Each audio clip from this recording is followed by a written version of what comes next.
This is QTV Nightly News coming to you from our studios on Kairaba Avenue, and I'm Asma Uba. Thanks for joining us. Here are the main news headlines. The bill to repeal the anti-female circumcision law in the Gambia passed its second reading on Monday. Ms. Nafisa bin Safik, the UNICEF country representative on Monday, paid a courtesy call on President Barrow at the State House in Banjul. The National Assembly's Petition Committee presented its query report into alleged corruption and abuse of office at the GT board to the Parliament. Women Empowerment Project Foundation, the Gambia, a charity on Saturday, kicked off its annual iftar distribution to fasting Muslims and patients at the Kanifing General Hospital. In sports news, Interior Football Club are champions of Honorable Sekubas tournament in the Upper River region after beating Fatoto Football Club at the Basemini Stadium on Saturday. Those and other stories coming up. Please stay tuned.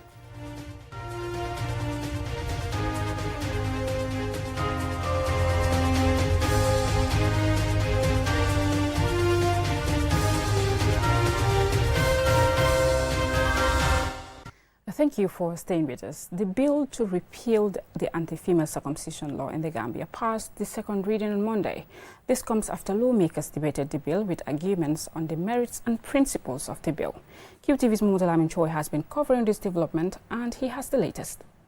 It is time for the second reading of the 2024 Women's Amendment Bill, which seeks to decriminalize the practice of female circumcision in the Gambia.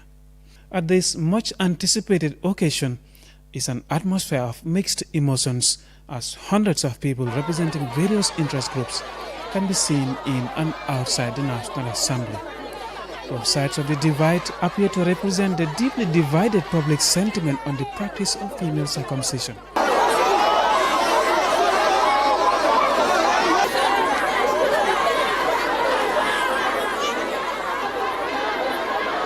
In an unusual occurrence, the National Assembly chamber is filled to capacity with people from a cross-section of society here to observe these proceedings.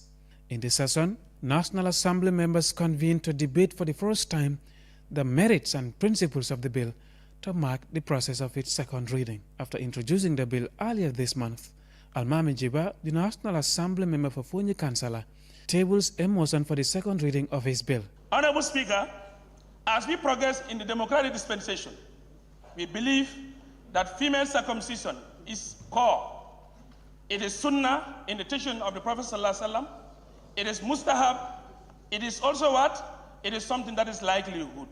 So I believe so, Honorable Speaker, with various international provisions of the 1997 Constitution. The motion for the second reading of the bill is seconded and approved, allowing the National Assembly members to express their thoughts and positions on the bill to remove the ban on female circumcision. Honorable Speaker, I came to this House and swear by the Quran that I will uphold the interests of this country. This bill is against the interests of this country, and my position in this bill will be killed.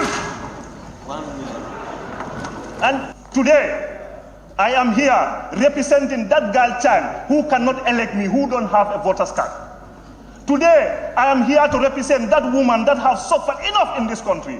Women of this country have suffered a lot. And Honorable Speaker, in 1960, Kwame Nkrumah was clear in his vision. He said, remember, the master is leaving, but the master is not leaving willingly. He will come back in another image. That is the image that we are seeing today. Honorable Speaker.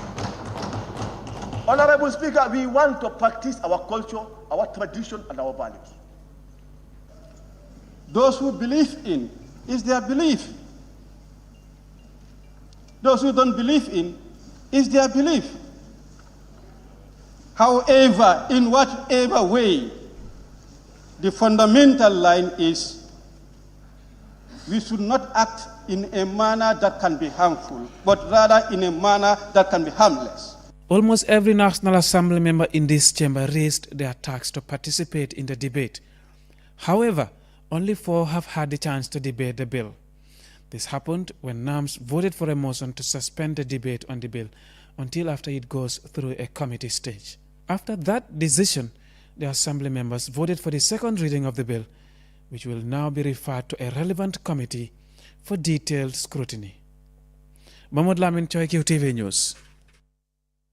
Ms. Nafisa bin The UNICEF country representative Monday reiterated her organization's support to the protection of the children in the Gambia.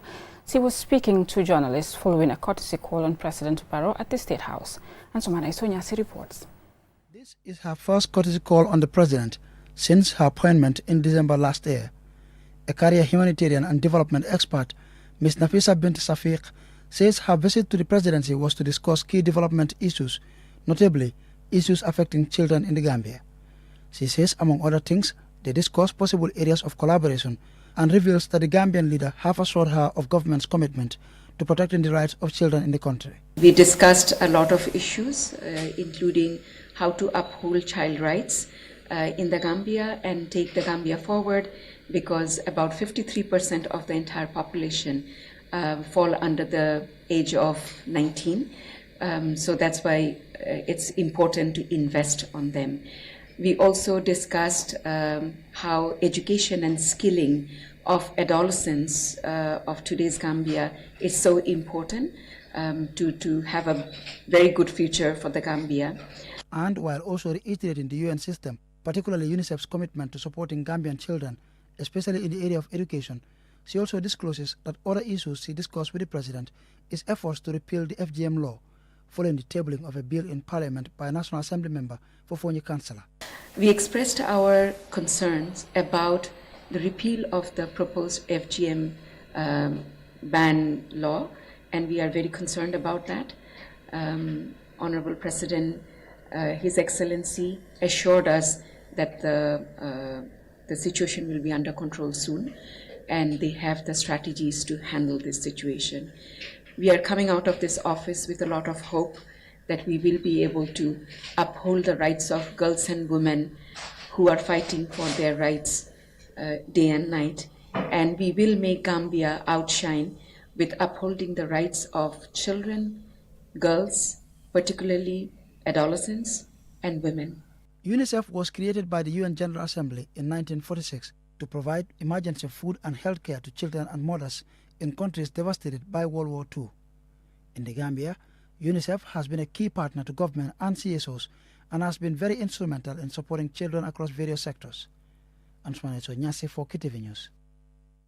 Now, the National Assembly's Petition Committee presented a query report into alleged corruption and abuse of office at the GT Board to the Parliament.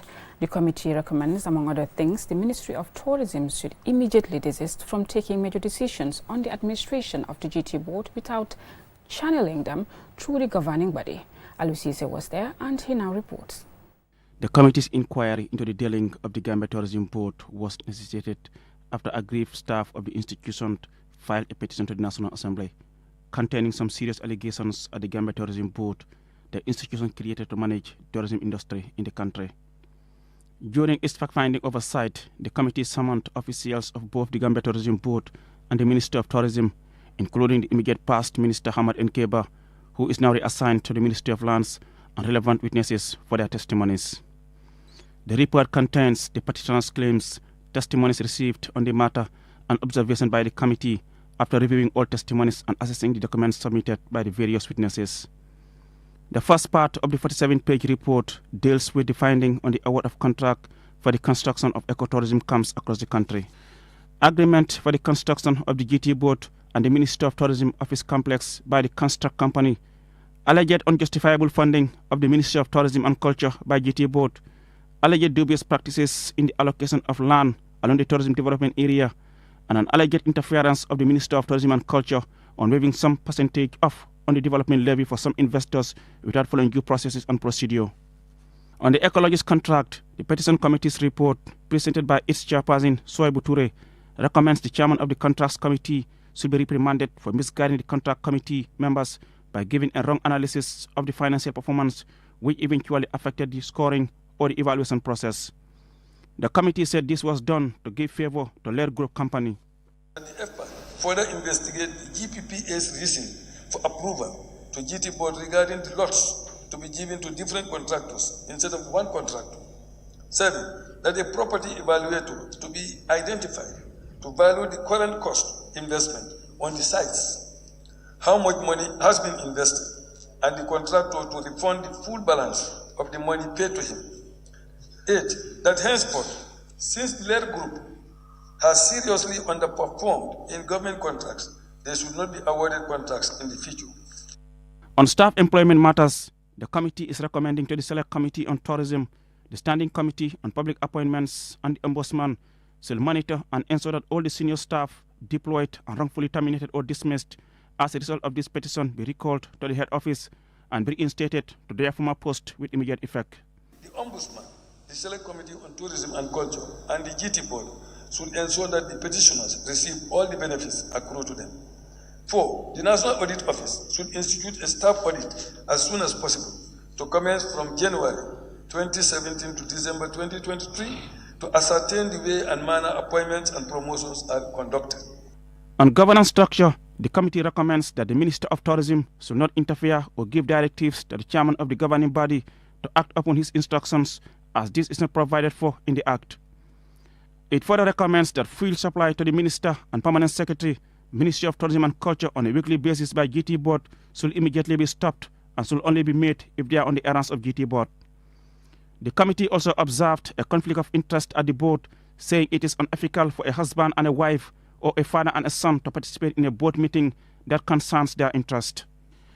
The committee's report was adopted and a motion passed for the petition committee to further develop firm resolutions from the report to be presented before the plenary for consideration and approval.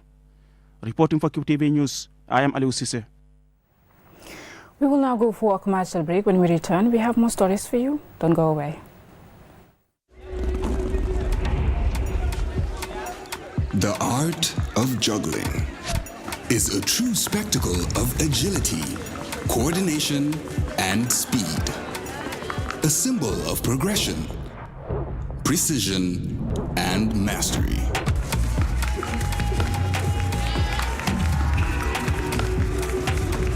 .5G speed is like having the juggler in your pocket.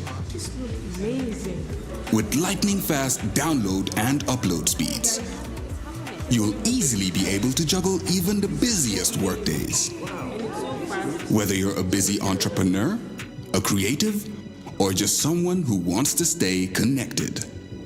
Juggle your tasks with ease with QCell 5G speed. The future is here. It's fast, reliable, and efficient. First brought to you by QCell.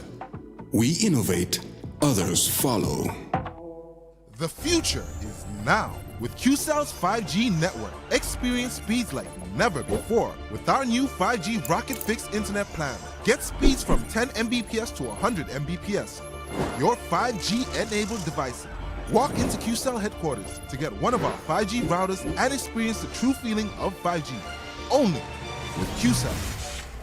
QCell brings you the future. Tech, innovation, incredible speed. The future is now. For more information, call our customer care on 111. QCell, Sunyabus. We innovate, others follow. Terms and conditions apply.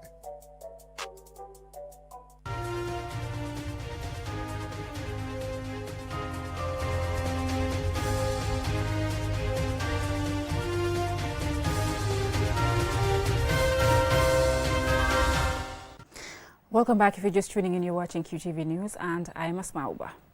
Now, Women Empowerment Project Foundation, the Gambia, a charity on Saturday, kicked off its annual iftar distribution to fasting Muslims and patients at the Kanifing General Hospital. Jennifer Sonko has the details. Iftar is the fast-breaking meal for Muslims during Ramadan. Throughout the month of Ramadan, the Women Empowerment Project Foundation will be distributing iftar at different locations across the country, including Edward Francis Moore Teaching Hospital, Birkama District Hospital, Fajikunda Health Center, amongst others. Charity holds a special significance during the month of Ramadan, as it is believed that the rewards for good deeds are multiplied. It is designed by Allah subhanahu wa ta'ala himself, as it is said, Ramadan is the month of giving and mercy, and in it Allah blesses the believers with forgiveness and being safe from hellfire. Therefore, whoever is merciful and giving in Ramadan, Allah will be even more merciful and giving, and will bestow upon him countless bounties and blessings. Here is Abu Maz, Fund Manager, Women Empowerment Project Foundation.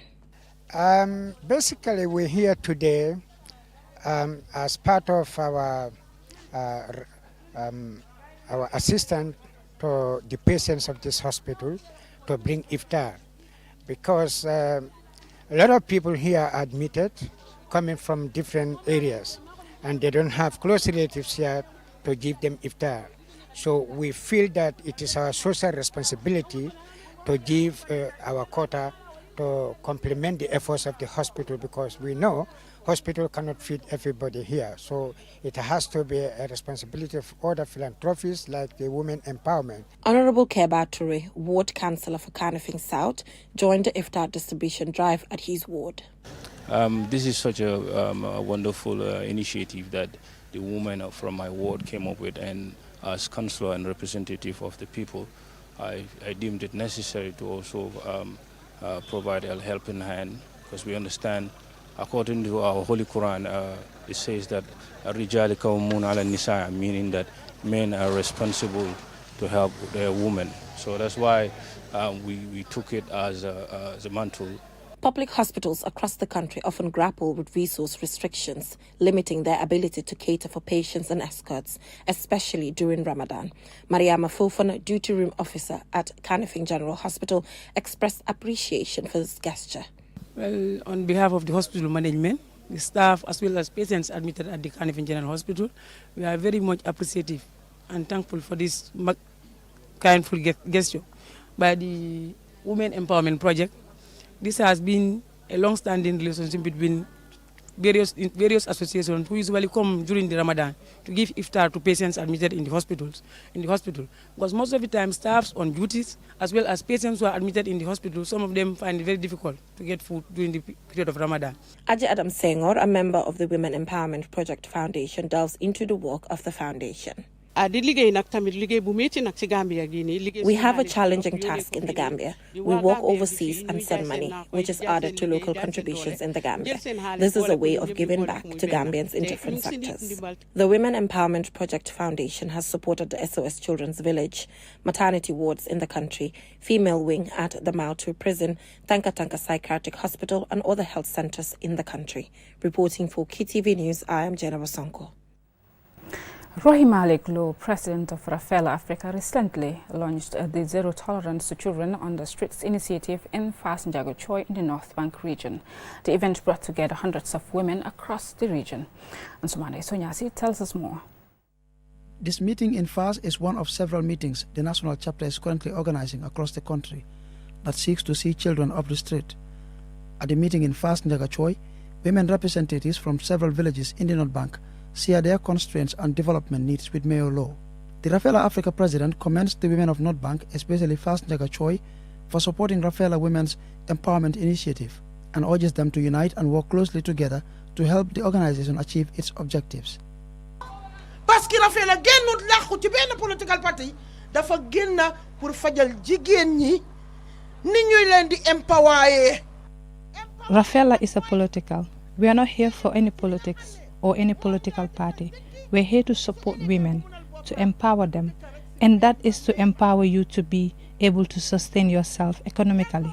That is the only way to ensure economic independence. I encourage you to unite and support each other, not to support any individual who will not empower you. Women leaders Awandur and Lady Councillor Michelle Mendy commends the national chapter for launching an initiative they hope will positively impact many families, especially children. They appealed for support from Rafaela, government and NGOs to help fence their vegetable gardens and provide them with a skill center where they could learn valuable skills to earn a living. ñu am problème légui li problème bi moy né amuñ marché té way dag ñu wara dimbalé ñu am cold store.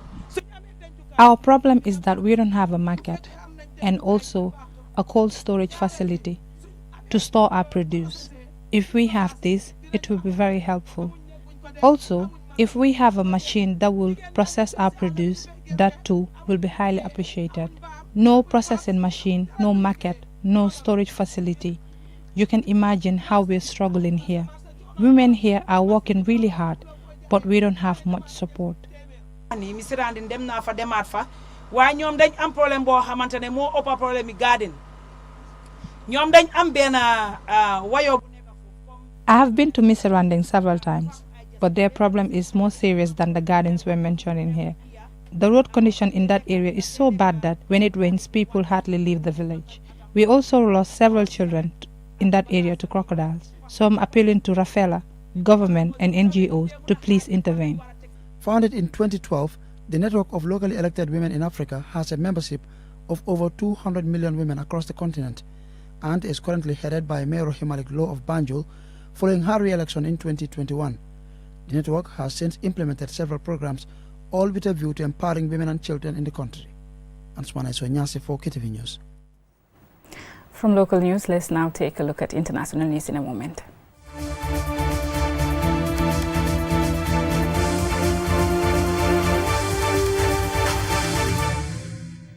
Now, the government of South Sudan has closed down all schools starting Monday as the country experiences extreme heat wave, which is expected to last for 2 weeks. More in this report by Julden Jai. South Sudan, one of the world's youngest nations, has struggled to overcome a multitude of challenges, ranging from conflict, climate shocks, and a widespread economic crisis. In a statement last Saturday, the country's health and education ministries advised parents to keep children indoors as temperatures are expected to soar to 45 degrees Celsius. Authorities warned that any school found open during that time would have its registration withdrawn. However, they did not mention as to when schools will resume.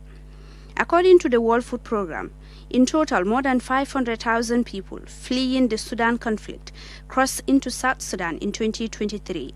Of these, 83% were South Sudanese, returning to a country hosting over 360,000 refugees and 2 million internally displaced persons with limited livelihood opportunities.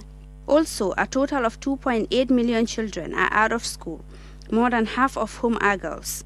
There is a 29% literacy rate for women compared to 40% for men, one of the lowest female rates in the world. Extreme heat is a serious hazard to people's health and is particularly dangerous for the elderly and people with pre-existing health conditions. The authorities in South Sudan said they will continue to monitor the situation and inform the public accordingly. For QTV News, I am Julden Jai. Let's now take a look at sports news.